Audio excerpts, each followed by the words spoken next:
Hey guys, on an adventure, doing a bike ride from Belfontaine down to Dayton. We're going to Springfield today. Fill you in a little more information. Here comes a mower, of course, so we're going to have a background noise. I got 4 riders with me.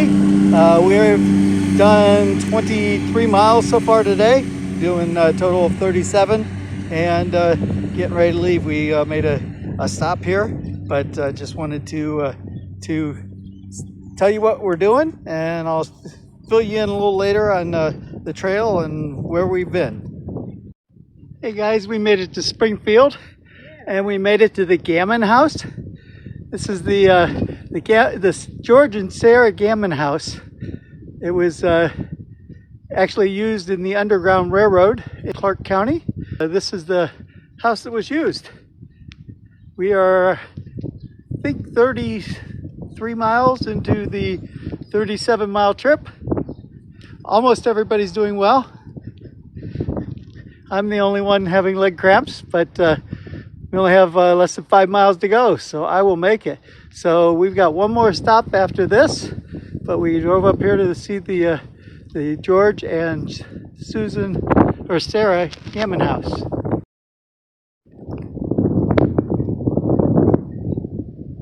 There's the sign if anybody wants to read all about it. Pause the video and take a look. We have reached the Hartman Rock Garden. Oh, really expanding. It's back there. Yep, it's back here. Pretty peonies. Yeah, these are gorgeous.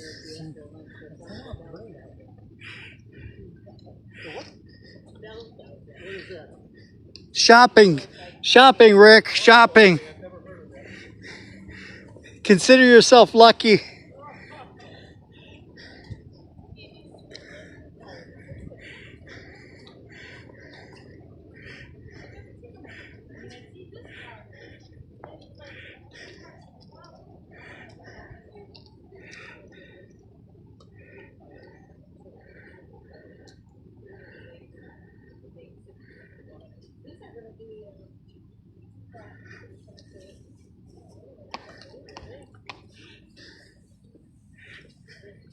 Wow, look at these.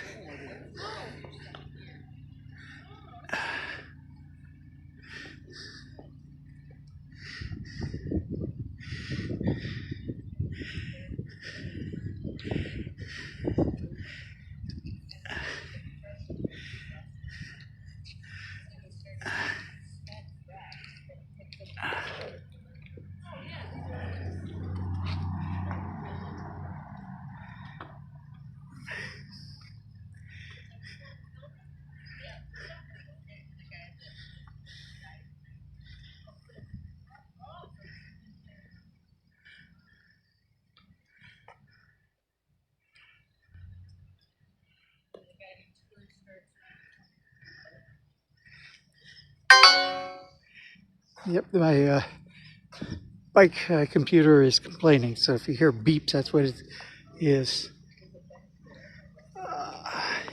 Here's Mount Vernon.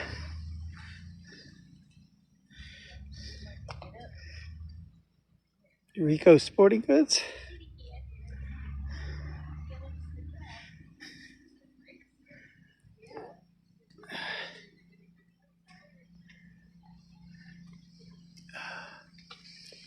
Fort Dearborn.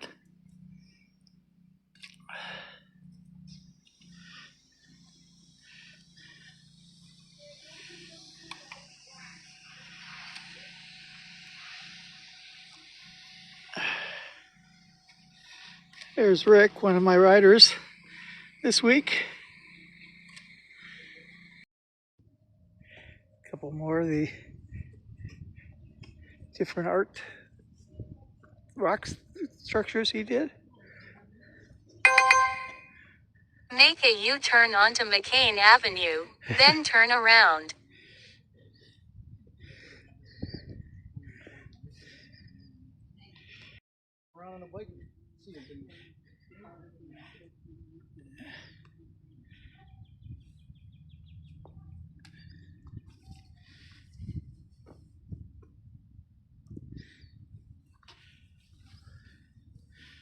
Jen, I'm going to need a water before we leave.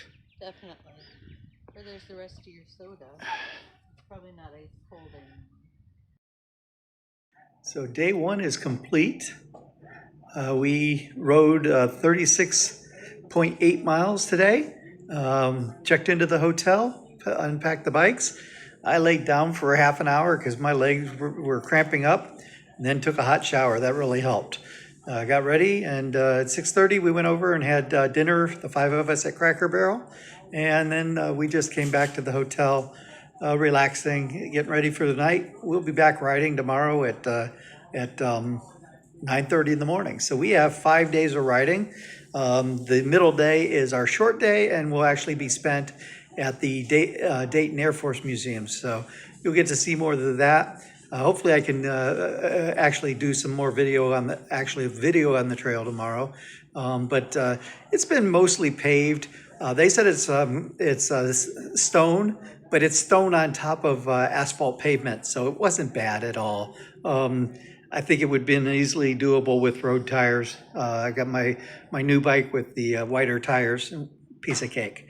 So for the riding in the gravel, the 36 miles, my legs started cramping, and I had a lot of issues with that, but it's okay. Summer's just getting started, and that's some of the growing pains to starting the season, unfortunately.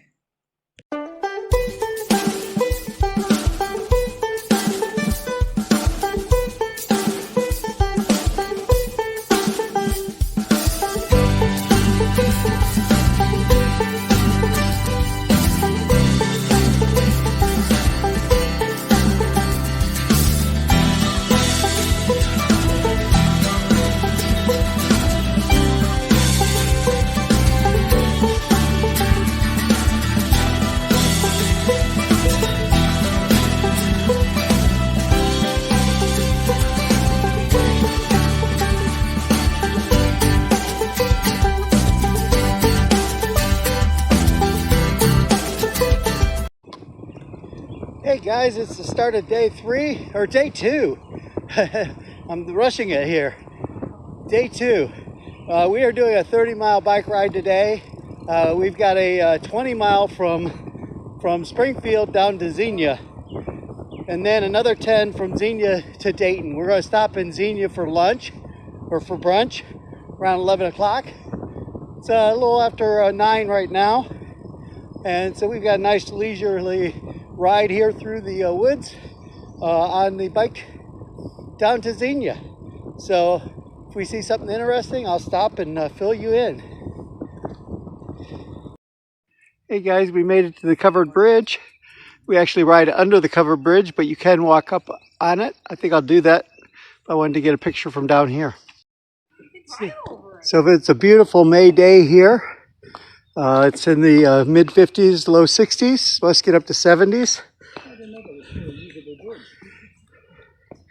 And here's the inside of the covered bridge.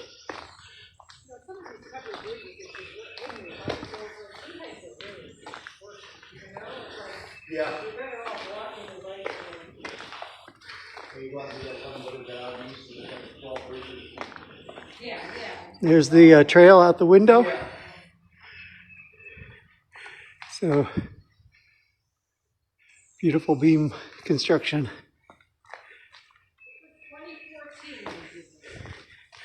Yeah, restored in 2014.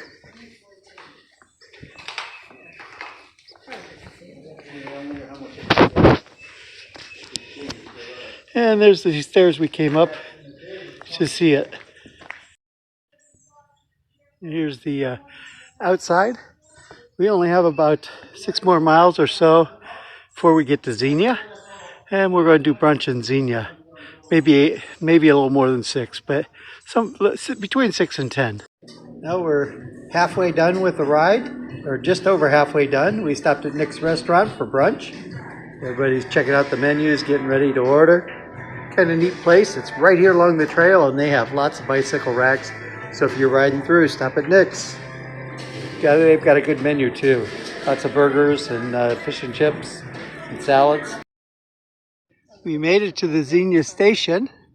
This is a nice stopping point for bikers. They have bathrooms and here, but this is a point where a lot of trails come together. So we are currently right here, and as we came down this trail here, and we're going back up this trail this direction. So that's where we're at. But as you can see, this one here is coming from the south. That is actually the Ohio to Erie Trail, part of it, and then the Ohio to Erie Trail continues on. I think this one. Actually, no, it continues up this way. So yeah, part of this, the part that we're on now is actually part of the Ohio to Erie, and then we're leaving that and going out Beaver Creek Trail.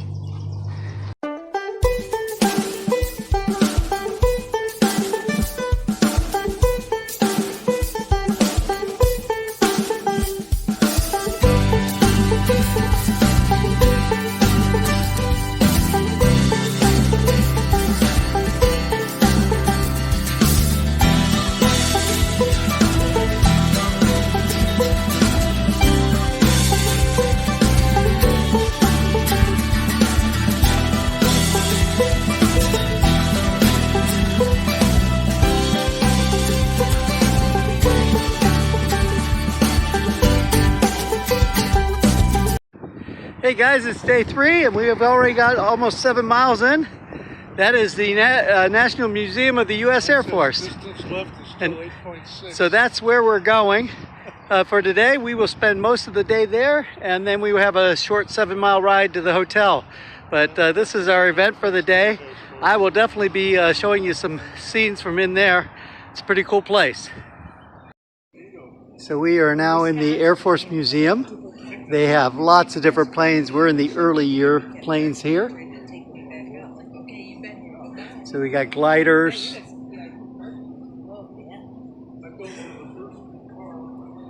And they also have all kinds of engines, the old engines that came out of the planes. So this is a very big museum. We will be in it all day. It starts here in the early years and progresses, and even has a section on space.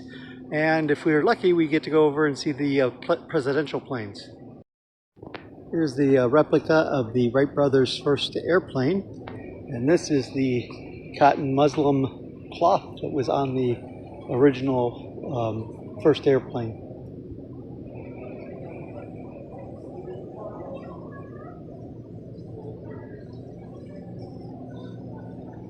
Here's another early airplane. This is a 1941 Model D by Curtiss.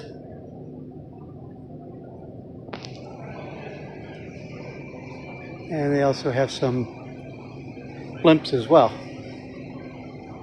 or dirigibles. This is a Sopwith Camel. It's a British plane. It shot down more enemy aircraft during the for the Allies forces in World War I.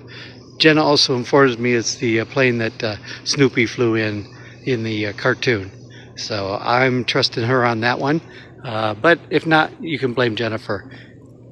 So this is the Sopwith Camel. There's lots of other planes as well. We're just waiting for a guided tour that starts in about 15 minutes. During World War I, we were very interested in making lighter and more powerful engines. Example, this is 1913 engine from Great Britain. The RAF A1 engine produced 90 horsepower, weighed 400 pounds. But 2 years later, this France and Great Britain, a Nazi 10 engine, was 90 to 100 horsepower and weighed 121 pounds, so almost a quarter of the weight, the same horsepower. And then we went up, while this one was a German one from 1916. It was 200 horsepower, so twice the horsepower, but it weighed 848 pounds. And then we have this Curtiss that was 375, but it went down to 678 pounds. and then we start going down 200 horsepower, 530 pounds, and right on down the list. So they kept trying to make them lighter and more horsepower to drive the planes. So we're starting the tour. The museum actually started in 1923 and now has over 1 million square feet, hundreds of airplanes, and tens of thousands of aviation displays, including engines and uniforms and things like that. This here is called the Bug. It was the first attempt at a cruise missile. It basically took off, had gyroscopic controls, and at some point in the flight, the wings came off and it dropped behind the enemy lines. Had a 180-pound charge when it dropped, but never was actually used. The war ended before it was deployed. We're now in the section of the museum from World War II. These are planes that fought in World War II. We're still on our tour, so they've been talking about the progression of the aircrafts, and I don't know if I can see it. Let's see if we can see it. There's an aircraft back here. That dark gray one back there. Let me see if I can zoom in on it. Oh, it's not letting me zoom. 1 second. There we go. That's better. That gray one back there, that one is actually designed to be able to put on an aircraft carrier. It was taken over to Japan, launched 600 miles off the coast of Japan, and used as to drop bombs on Japan. It was the first time the U.S. was able to actually do an attack in Japan after Pearl Harbor. This is the boxcar. This was actually the plane that dropped the second atomic bomb on Nagasaki. As you can see, it has Salt Lake to Nagasaki. And over here, underneath the wing, back there is a replica of Little Boy. That was the bomb that was dropped on Nagasaki. Wrong. It was Fat Man that this one dropped. Little Boy was the one that was dropped before that, but this is a replica of Fat Man that was dropped. That is the Little Boy atomic bomb, or a replica of it that was dropped. We've now moved into the Korean War display, 1950 to 1953. Some of the planes here. You can see incredible advances from when we were in World War I, World War II. And we're going to join the guided tour here and walk with them. Well, we made it to Gallery 3, Hangar 3, and this is planes since World War II, or since Vietnam, and some of the largest transport planes and fighter planes or stealth planes, including over here, there's a Blackbird. There's another tour going to happen in here, but I just wanted to show you this particular hangar with all the planes in here.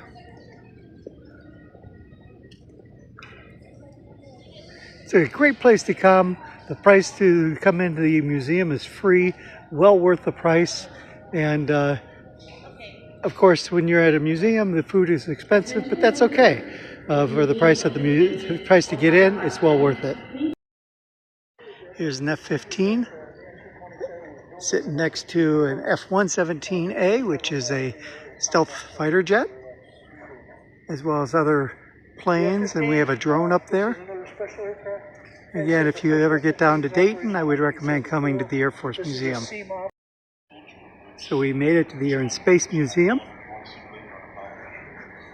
Space suit here.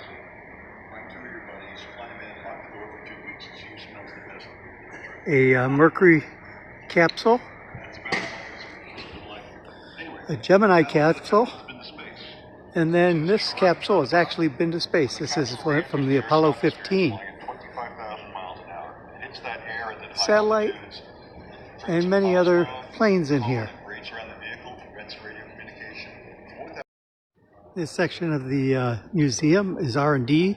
These flights are planes that were tested but never put into production. So some very interesting designs, including this one that was originally planned to be put in a bomber. So the wings fold up, it could be put in a bomb bay, and then if needed, it could be lowered and flown as if the bomber was under attack.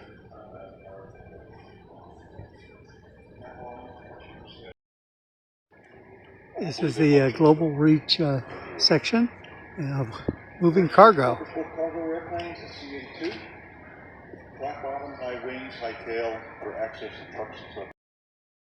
So we're now to the U.S. Air Force One planes, where the president flew on.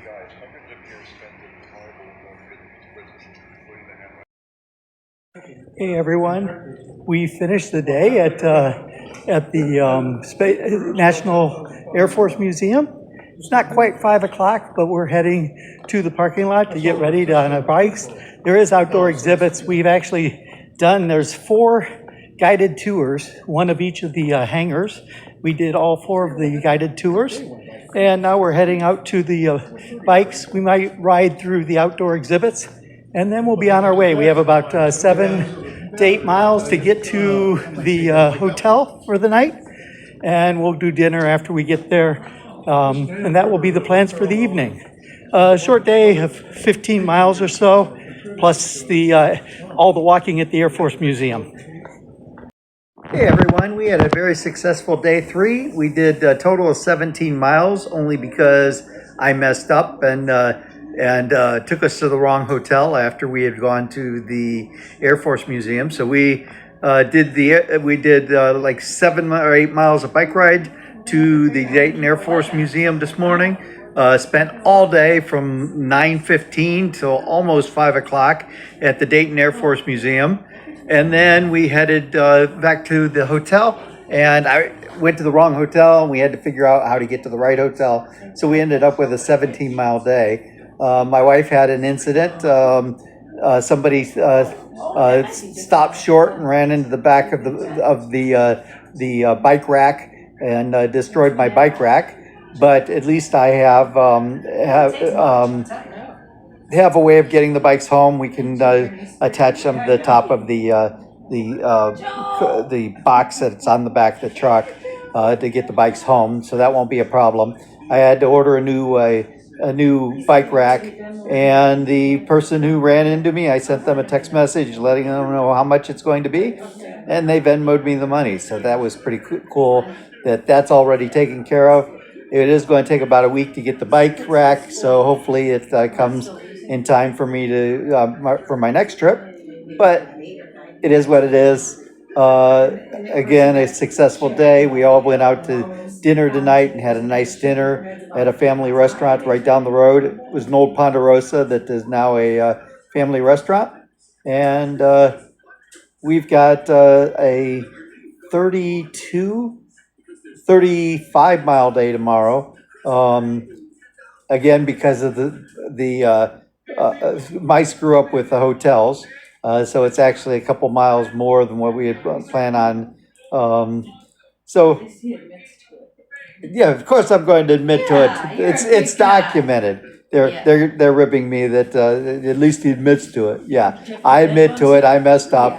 I put the wrong hotel on the ride with GPS. So we went to the wrong hotel and then had to get to the right hotel. And of course, when we leave this hotel tomorrow, we go right by the hotel that we came from that I messed up. So it is what it is. We'll be okay. It adds a couple miles to tomorrow. So I think we got 35 miles, somewhere in there. And we've got to stop at 11 o'clock at a dairy farm where there's ice cream. So we're going to do that.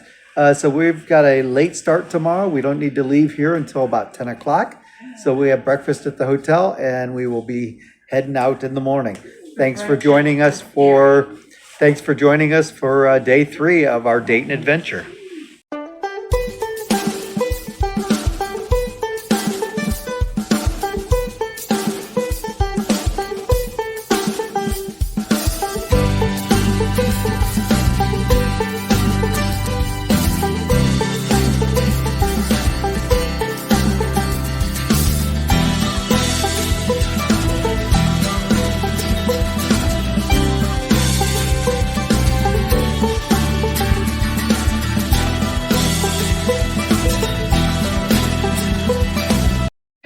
Hey guys, we are in day 4. We've done 11 miles so far. We stop at Young's Jersey Dairy here on Route 62, just north of Springfield, Yellow Springs, just north of Yellow Springs. So we got 11 miles in today. I think we've got around 20 more or so to go today to get to the hotel. So it's a little chilly out there this morning, so I had my fleece on, but climbing those hills that we had to climb this morning, I got warmed up real quick. So we're going to have some ice cream here at Young's Dairy, established 1869, and have a beautiful facility here on Route 62 here just north of Yellow Springs. Thanks guys, talk to you later, bye. Wow, there's an echo in here.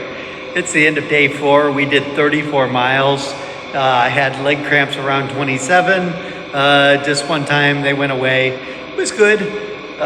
Just getting ready to jump in that pool and cool off after a long day. It's only around 3:30 now, so it's not time for dinner yet. And so I'm going to take a quick swim before dinner, and then the group will be going to dinner, our last night out together, and we'll have a short between 19 and 20 mile day tomorrow, so it should be good. We may be stopping at the Johnny Appleseed Museum. We'll see, depends on what time we leave here in the morning. But yep, as long as we finish by 2 o'clock tomorrow, we should be good. It's supposed to rain around 2, so why don't we finish up before that?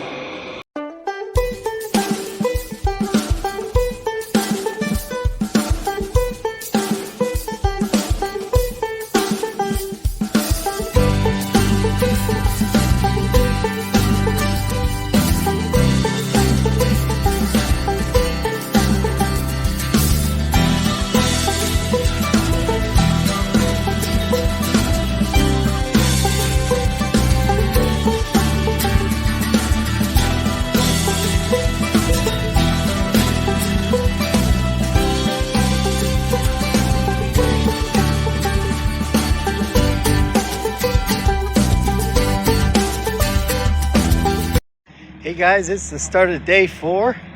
We stayed last night at the Cobblestone Hotel here in Urbana. It was full last night. They have an event going on this weekend down here, and so the hotel was full. You can see it there behind me, but a beautiful place. They had a pool and breakfast this morning. They took good care of us, and we had a nice time. Went out last night to a Mexican place to eat. We had planned on Italian, and they actually had to have reservations, and if we didn't have reservations, it was going to be at least 2 hours. So we decided to pass on that. So we're getting ready for our bike ride this morning. We've got a 20-mile bike ride about today. We are going to do at least one stop. We're going to stop at the Johnny Appleseed Education Center and do a tour there. And there may be another stop that we do. We'll see. Depends on time. It's threatening rain, so we don't want to get done before 2 o'clock because we don't want to get stuck in rain. Yep, today's the last day. We will be up in Belfontaine here about 1 or 2 o'clock today, and then heading for home. Thanks for joining us on the ride. I'm sure I will have more stuff from today's ride, but it's been a great time this week. Well, we rode less than a mile to the corner of Dewey Avenue and College Way to the Johnny Appleseed Education Center and Museum. That's it behind there. And we're going to go, we're here early. They don't open till 10. It's about 9:30 or a little after 9:30. So we're going to walk around the outside until they open. And then we'll walk around and see the exhibits on the inside. One of the free activities you can do here in Urbana, and we'll see what's inside when we get in there. If I see stuff outside, I know they have an apple orchard out here, and a walk for the kids to learn about Johnny Appleseed, and then they have interactive displays and my wife says there's lots of reading. She stopped here yesterday to scope it out for us. The walk outside was just a maze that you walked around and had fun facts, like that Johnny Appleseed didn't just randomly spread seeds. He actually planted orchards with fences around them, and he would often stop back and tend to them. And that the largest apple ever picked was 3 pounds. That would be a meal in itself. So we just finished at the museum. Very interesting museum, very informative about the life of Johnny Appleseed Chapman. And we're going to continue on riding up to Belfontaine. We possibly may stop at the fishery when on the way, but we'll see how we feel when we get up there. Talk to you later. So we made our next stop at the Freshwater Farms of Ohio.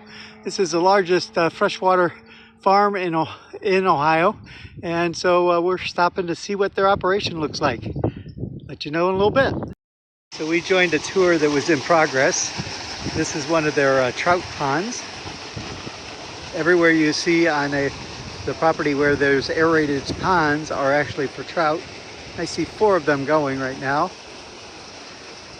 And that's because trout need twice the oxygen of any other fish. So they actually have solar panels on the barn that are actually running these aerators. And their big pond out there has an aerator as well. They use the water from the fish to actually water all their garden stuff. The byproducts of the fish help the plants, and in addition, inside, because their buildings are closed up and they have to keep those buildings heated, so they're tight. The ones down here, they actually the plants that they have inside actually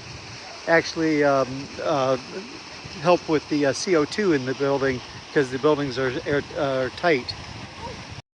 Here the kids in the homeschool that are here today are feeding the trout, or going to be. So we'll see some trout when they start doing that. Joe and Vicky over there from the bike group. So we've done about 5.5 miles today. We still have 14 to do, and we will, after we're done touring here. There you saw some fish splashing. They're getting ready for some food. Oh, somebody's throwing food. That's what's going on. Look at them.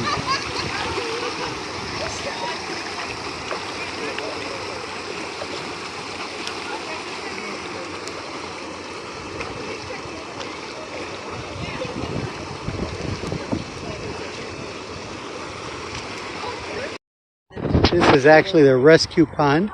People who have unwanted fish from their aquarium and can dump them in here rather than just dump them in the water. So it's kind of a turtles and everything on here from people who have dropped off rescues. So this is a place that I'm sure these fish love to be with the other fish. So we moved inside, and inside they have all different tanks with fish in them. Here's the sturgeon. Wow. Fred says he's seen them 5 foot long. In the ocean. He's way up to 100 years old.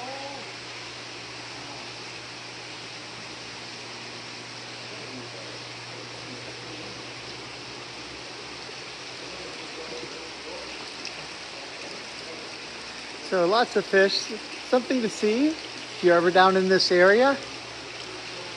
They don't charge anything to walk through the exhibits, and you get to see how they raise fish. We are finished there at the fish hatchery and getting ready to head back to the trail. It's 11:15. We have about 15 miles left to go with the road miles that we've got to get back to the trail. Which we should be back to Belfontaine about 1 o'clock. So we're going to move on. Hey guys, we finished the ride. We ended up with 23 miles today because of the detour we took to go to the fish hatchery. So we are finished. It's 1 o'clock, we've showed up before 1 o'clock, which was great because our planned target was 1 o'clock. We were about 5 minutes early. You can see that my truck in the background. I have the damaged bike rack up on the top. I don't think it's fixable, but I'll take it home and see what I can salvage from it. My bike is strapped to the back. with bungee cords and stuff. So it's going to ride like that on the way home. Vicky's bike is inside in the back. We had to take the back wheel off in order to get it in there, but it's in there. And so we are ready to roll. Thank you for riding with us on this ride. It was a great time. And we have another one coming in September going to Michigan, Gaylord, Michigan to Mackinac Island, and then around through the Tunnel of Trees and then back down to Gaylord. So everybody had a great time. We had 4 riders this time. Next time we have 32. So great time riding. Thanks for joining.